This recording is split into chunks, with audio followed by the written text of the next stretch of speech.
And now, your ABC6 Storm Tracker weather with Chief Meteorologist Jeff Denoyer.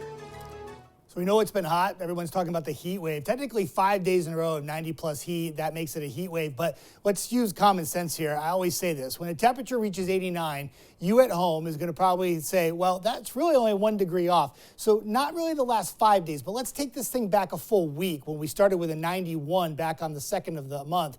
And we've pretty much hit 90 almost every day with one more tomorrow. We'll take this thing out to almost 8 days tomorrow, if I do my math correctly. That's a long stretch of heat and humidity.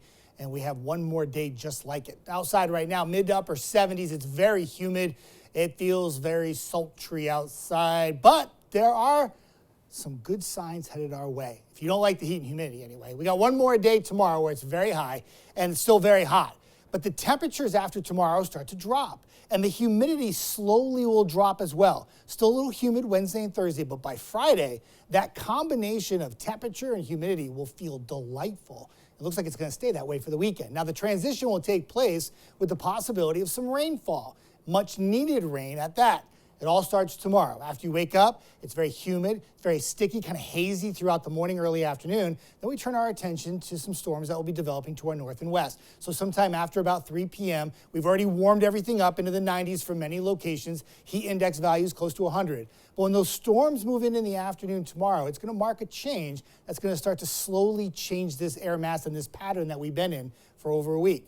Heat advisory for one more day for Rhode Island, southeastern Mass. Those heat index values away from the Rhode Island beaches, once again, 95 to 100, and it's still going to be very sticky tomorrow. If you're making it a beach day, maybe not the brightest day, but certainly a beach day, because any storms that would make it to the coast would be really late in the day.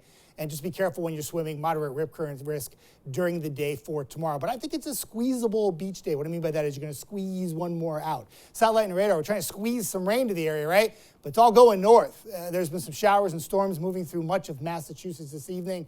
And for our area, this is a swing and a miss. So there were a few little isolated showers around 4 or 5 o'clock for northwest Rhode Island. We have to wait until tomorrow. It'll be this frontal boundary here. It'll slide through the area during the day tomorrow, and by late afternoon and evening, we spark a few showers and thunderstorms. So futurecast, whatever rain is to our north tonight stays there. You wake up tomorrow, it's very humid, kind of hazy, and very sticky stuff through the early afternoon. By about 2, 3 o'clock, storms fire up to our north and northwest. Now, often in the last 3 weeks, these haven't made it through our area, and they've been fizzling, right? But tomorrow, there looks like there's some promise that they'll actually make it into Rhode Island, southeastern Mass, all the way to the coast by 5, 6 o'clock, raining heavy, and by 7 or 8 o'clock, moving on out.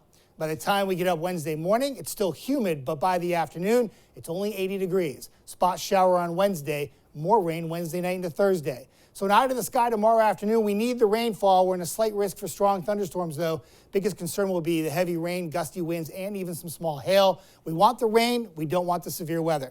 After the rain Wednesday night into Thursday, there's that beautiful Friday through Sunday stretch. Highs around 80 and low humidity. Ian. I'm Ian Steele.